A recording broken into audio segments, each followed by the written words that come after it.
مين اللي بيتكلم؟ مش مهم تعرفي اسمي، المهم تسمعي اللي هقولك عليه كويس. انت عايز مين؟ عايزك انتي، مش انتي مرات جورج؟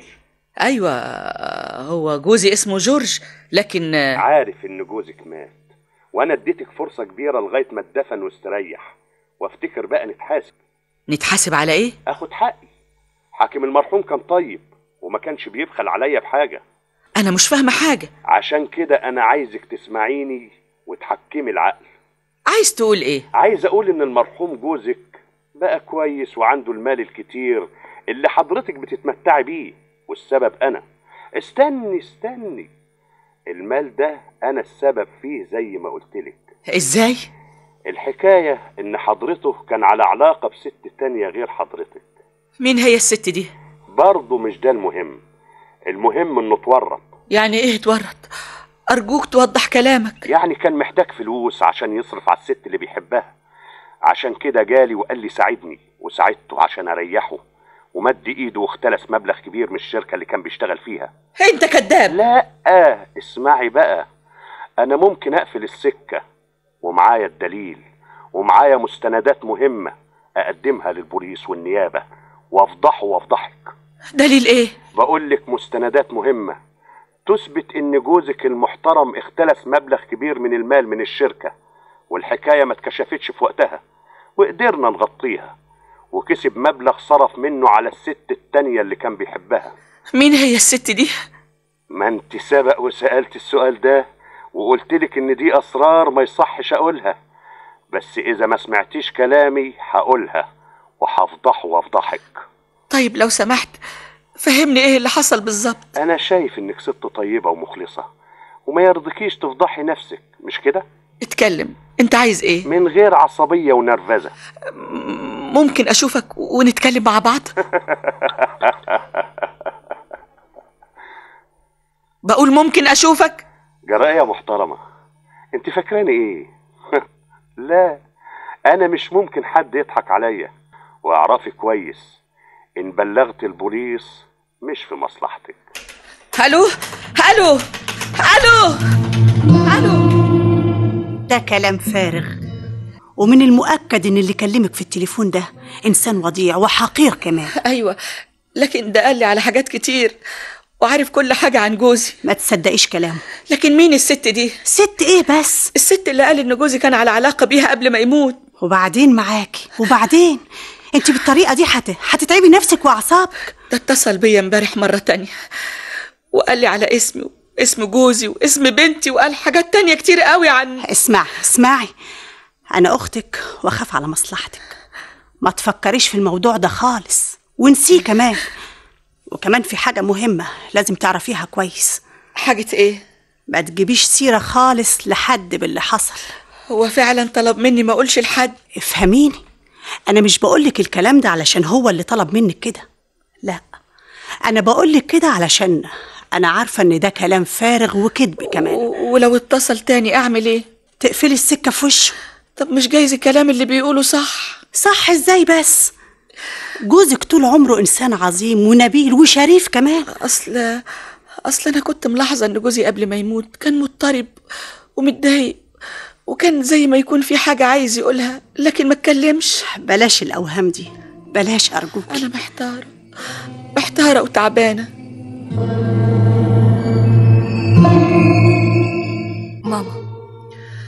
ماما انتي سرحانة في ايه؟ مفيش، انا بسمعك اهو. يا ماما انا عارفة ان الفراق صعب، لكن خطيبي مش عايز يقعد هنا في لندن. الشيء اللي يسعدك يا حبيبتي اعمليه. يعني مش هتزعلي علشان هسيبك لوحدك؟ ابقى كدابة لو قلتلك مش هزعل، لكن مادام هتبقي مبسوطة وسعيدة خلاص. يا ماما انا حاولت اقنع خطيبي لكن هو مصر على السفر. خلاص، وانا معاه في الرأي ده. انا برضو كنت متأكدة من ان حضرتك هتوافقي، وعلشان كده انا وافقت.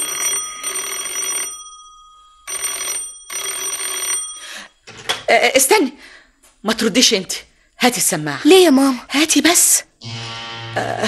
الو، هو انت مين يا ماما؟ دي خالتك. كده؟ طب سلميلي عليها وقولي لها نفسي اقعد معاها واشوفها قبل ما اسافر. ايوه. لا، معايا بنتي. دي حتى نفسها تشوفك قوي. انا كويسة، لا ما حصلش حاجة، ما حدش اتصل تاني. خلاص بعدين نتكلم بعدين، مع السلامة. استني يا ماما. انا اسفة يا حبيبتي، ما خدتش بالي. اطلبها لك تاني؟ لا خلاص. مالك يا ماما؟ هيكون مالي؟ مفيش يا حبيبتي. ماما انا مستعدة ارفض الجوازة دي علشان ما سبكيش لوحدك. لا لا لا لا، ده انا وكل ام في الدنيا ما يهمهاش غير سعادة اولادها. يا حبيبتي يا ماما، يا حبيبتي. ماما وبعدين معاكي بقى. انا كويسة يا حبيبتي، كويسة يا حبيبتي.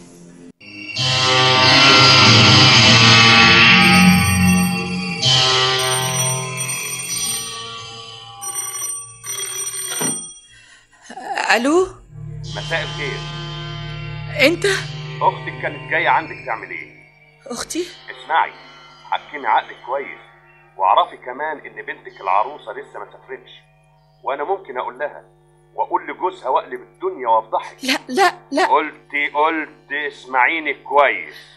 قلت الحد اللي سمعتيه مني؟ ابدا ابدا. ووصلت لايه؟ فكرت في اللي قلتلك عليه؟ حدد المبلغ اللي يعجبك وانا هدفع. برافو عليكي، اهو كده. بس ارجوك اعرف مين الست دي اللي كان جوزي على علاقة بيها. وبعدين بقى؟ ما انا قلت لك هدفع. وعايزه تعرفيها ليه؟ لو سمحت اعرف اسمها. ايه، هتروحي لها وتطلبي منها المبلغ اللي هتدفعيه لنا؟ لا طبعا، بس اعرفها. خلاص، انا مش عايز كلام كتير. طيب المستندات اللي معاك؟ قلتلك مش عايز كلام كتير، واسمعي كويس اللي هقولك عليه. غلط غلط، اللي عملتيه ده غلط. كان لازم اعمل كده. ازاي تدفعي مبلغ زي ده؟ ازاي؟ بدل الفضايح، سعادة بنتي اغلى عندي من كنوز الدنيا كلها. هقول ايه بس؟ لكن كان ممكن تبلغي البوليس. والفضيحة اللي كانت ممكن تحصل. معنى كده انك شاكة في المرحوم جوزك؟ انت تصرفتي غلط. بس لو هعرف مين هي الست دي وعارفها جوزي ازاي، يا ترى واحدة من اصحابي ولا؟ افتكر الموضوع ده انتهينا منه خلاص. طب ليه يعمل كده؟ انا طول عمري مخلصة له، عملت المستحيل علشان اساعده.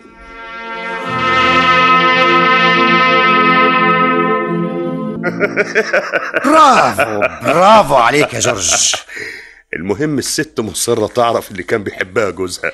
الغيرة يا جورج بقى، الغيرة. بس الراجل مات وانتهى. المهم المبلغ اللي طلبته دفعته؟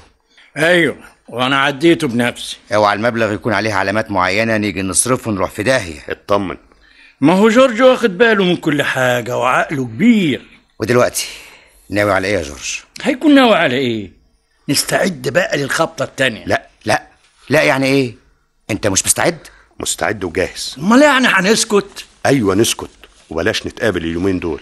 فكرك ان الست بلغت البوليس؟ لا طبعا. امال عايزنا نسكت ليه؟ كل واحد ياخد نصيبه ويسكت شوية ونصبر، وبعدين هتصل بيكم ونبدأ خبطة تانية. طب بس من حقنا نعرف السر. الا اذا كنت بقى عايز تخبط الخبطة التانية لوحدك. عيب، انا مش صغير. طب نعرف بس ايه هو السر. بعدين هتعرفوا كل حاجة، بس في الوقت المناسب.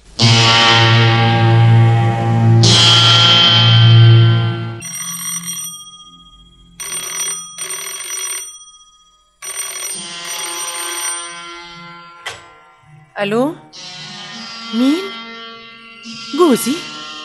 جوزي مات. عايزني انا؟ عايزني في ايه؟ انت مين؟ انا واحد ما تعرفيهوش. هو عايز ايه؟ جوزك المرحوم مات، لكن اللي عمله مش هنساه. عمل ايه؟ حاجات كتيرة قوي. من فضلك عايزة اعرف عمل ايه. بعدين اخليها تكلمك بنفسها وتقولك عمل ايه. مين هي دي اللي هتكلمني؟ الو.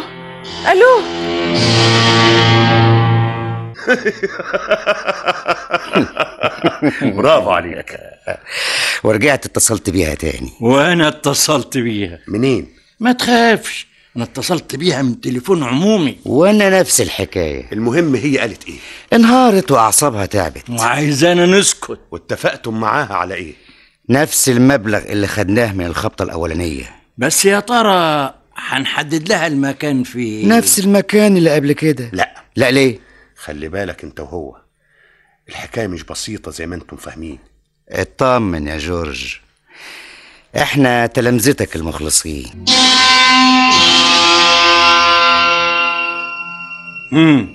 عملت ايه؟ دفعت المبلغ بالكامل. وديت الفلوس فين؟ مع جورج. طيب خلي بالك. خلي بالي من ايه؟ من جورج. انت بتقول الكلام ده ليه؟ انا ملاحظ يعني انه بيتصرف تصرفات غريبة. زي ايه؟ في حاجات كتيرة ما بيقول لناش عليها. من حقه، مش هو اللي بيفكر ويدبر؟ خلاص انت حر. الله، ايه الحكاية؟ احنا طول عمرنا بنشتغل سوا. انا حذرتك وانت بقى اتصرف زي ما يعجبك. طب بس طمني، جورج قال لك حاجة من ورايا؟ مش مهم، المهم خلي بالك من نفسك.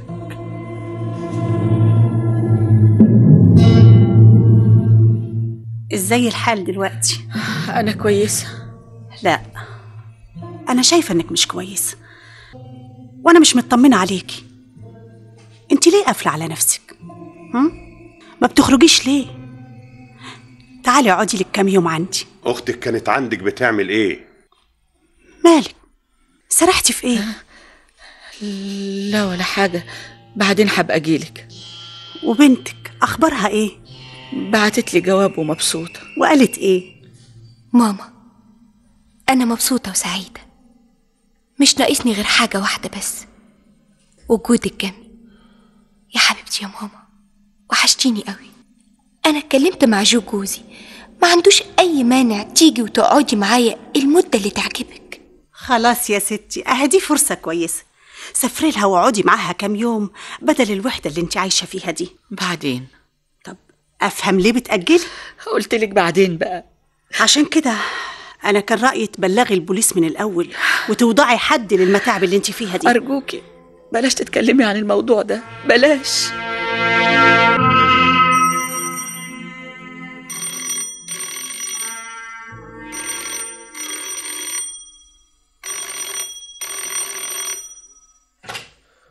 الو، مين؟ ألفريد. ايوه انا ألفريد. انا مش هاخد من وقتك كتير يا ألفريد. انت مين؟ مش مهم تعرف انا مين. طيب ممكن تقفل السكه بقى؟ لحظة واحدة من فضلك، ولا انت مش عايز تعرف حقيقة مراتك؟ مراتي؟ ما هو اصلا عندي صور لها مع حبيبها، افتكر من حقك تطلع عليها. صور ايه؟ الصور اللي قدرت احصل عليها لزوجتك قبل ما تموت مع حبيب القلب. انا مش عايز اسمع حاجه. انا عارف ان الخبر مؤلم وقاسي عليك، لكن دي الحقيقة. بقول لك مش عايز اسمع حاجه. يعني ناوي تفضح روحك؟ دي حياتي وانا حر فيها. حتى ولو عرفت ان الاموال اللي حضرتك عايش ومتمتع بيها جابتها مراتك من حبيب القلب؟ كلام فارغ وسخيف. اصبر بس، ولا عايز تفضح روحك والناس تشاور عليك وتقول انت انسان حقير. طيب يا ألفريد، طيب. يبقى ما عرفتش تتفاهم معاه. عملت المستحيل، مفيش فايدة. طب سيب لي الموضوع ده. خلي بالك يا جورج، يظهر ألفريد ده مش سهل أبدا. أنا هعرف إزاي أخليه يركع ويدفع اللي أنا عاوزه.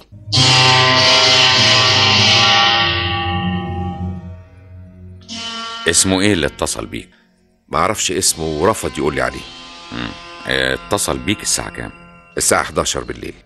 قلت لحد على اللي حصل بينك وبينه؟ لا. طيب المطلوب منك انك تسمع اللي هيقول لك عليه وتجاريه في الكلام، تخليه يكلمك اكبر وقت ممكن، واحنا هنحط تليفونك تحت المراقبة، بس ارجوك ما تخليهش يحس انك بلغت البوليس.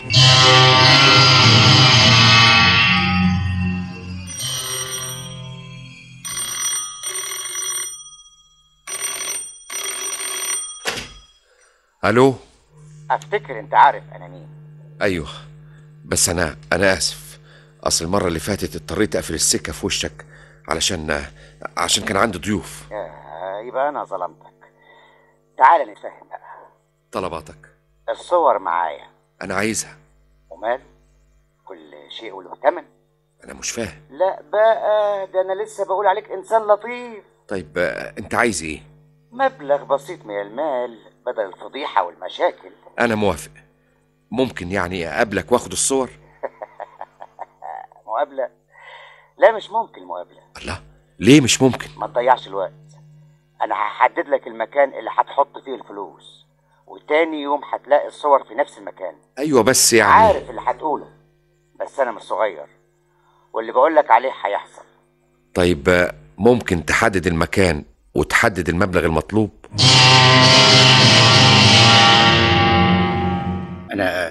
انا ما اعرفش حاجه. انا كنت بمر بالصدفه لقيت البوليس قبض عليا.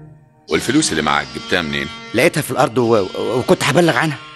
بس الفلوس اللي لقيتها ما كانتش مرميه، كانت مدفونه في الارض. ما هو اصل انا كنت قاعد ادور في الارض لقيتها.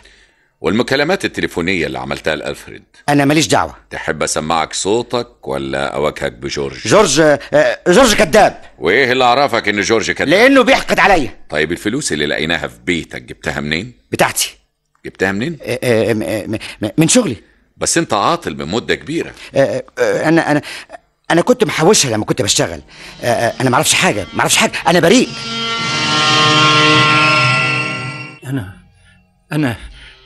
انا هقول كل حاجه. اتكلم. جورج هو اللي عمل كل ده، وانا ما اعرفش حاجه خالص. بس البوليس قبض عليك وانت شايل الفلوس وهربان بيها. كنت خايف لحسن جورج يخون وياخد كل حاجه لنفسه ويهرب. ازاي؟ جورج هو اللي فكر في الحكايه كلها وضحك عليا وقال لي شغلانه بسيطه تكسب منها مبلغ كبير. مثلا الست دي مات جوزها، انا عرفت انه كان غني ومراته ورثت مبلغ، فنهددها ونقول لها ان جوزك كان على علاقه بواحده تانية، ونخوفها من الفضيحه، وهي هتدفع اللي احنا عايزينه. وبعدين وبقينا نراقب الضحايا ونجمع معلومات عنهم، وساعات كان جورج يروح بنفسه ويحضر الجنازه ونعرف المعلومات المهمه، وبعدين يتصل ويهدد وياخدوا اللي هو عاوزه.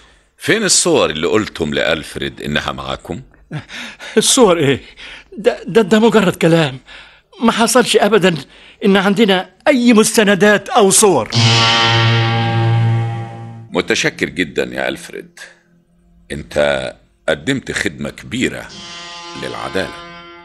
اللي عملته واجب وكان لازم اعمل كده. بس في ضحايا وقعوا في ايدين المجرمين وما بلغوش. ايوه، لاني انا اختلف عنهم كتير. ازاي؟ مراتي المرحومة مراتي اللي كان المجرم بيهددني ويقول ان لها علاقة بواحد تاني. مالها؟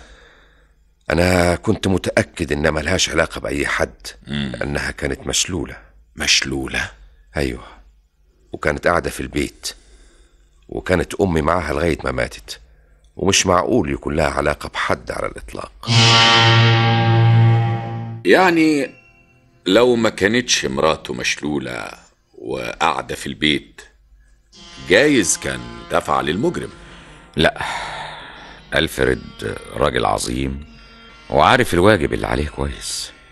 والضحايا اللي وقعوا في ايدين المجرم الخوف من الفضيحة شل تفكيرهم وادوا فرصة للمجرم انه ياخد اموالهم. قريتي اللي اتكتب في الجرايد؟ قريت كل حاجه.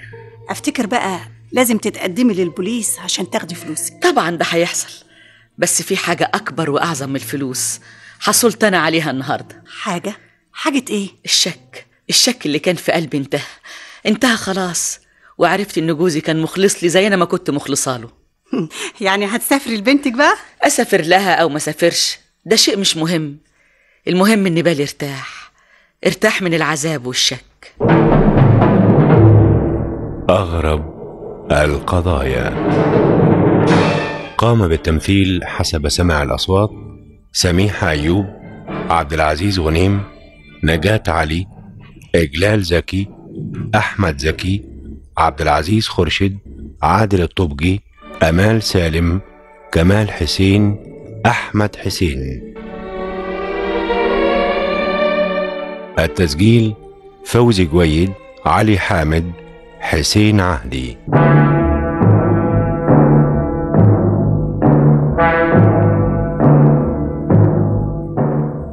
أغرب القضايا، برنامج يكتبه ويخرجه عبد دياب.